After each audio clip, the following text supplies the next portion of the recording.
नमस्कार, the UNN में आपका स्वागत है। मेरा नाम है विपिन बेबाक। आज बात करते हैं एक बिल्कुल ही नई पार्टी बनी है जो उत्तर प्रदेश के अंदर जिसकी एंट्री हो चुकी है, उसके विषय में बात होगी और बसपा सुप्रीमो और बहुजन समाज पार्टी के विषय में बात होगी। चलिए शुरू करते हैं। उत्तर प्रदेश में बीते कुछ समय से आज़ाद समाज पार्टी के संस्थापक चंद्रशेखर आज़ाद बसपा वोट बैंक में सेंध लगाने की कोशिश कर रहे थे, लेकिन समाजवादी पार्टी प्रमुख अखिलेश यादव के साथ चंद्रशेखर की बात नहीं बनने के बाद माना जा सकता है कि आज़ाद समाज पार्टी अभी भी दलित समाज के मतदाताओं के बीच अपनी पकड़ बनाने में कामयाब नहीं हो पाई। चंद्रशेखर का युवा वर्ग में काफ़ी बोलबाला है, लेकिन उनके पास खुद को मायावती से बड़ा दलित चेहरा साबित करने के लिए मंच नहीं है। इस स्थिति में मायावती के कोर वोट बैंक में सेंध लगाना मुश्किल है। आसान शब्दों में कहा जाए तो बसपा का वोट बैंक मायावती के नाम पर ही वोट करेगा। युवाओं का जो वोट चंद्रशेखर आज़ाद की वजह से छिटकने की संभावना थी, वो अखिलेश यादव की वजह से मायावती के साथ ही बना रहेगा।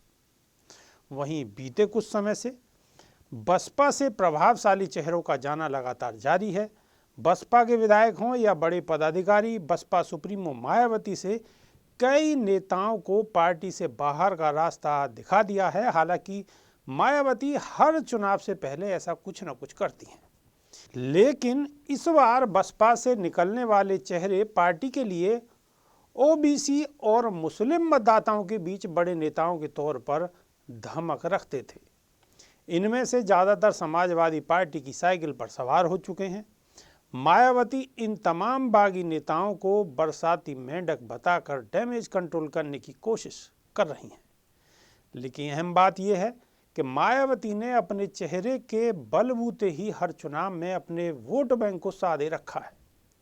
हो सकता है कि इस बार भी मायावती वोट शेयर को बरकरार रखने में कामयाब हो जाएं, लेकिन धरातल पर उनकी गैर मौजूदगी बसपा के लिए भविष्य में मुश्किलें खड़ी करती दिखाई दे रही है। आसान शब्दों में कहा जाए तो मायावती के लिए यूपी 2022 की राह बहुत कठिन।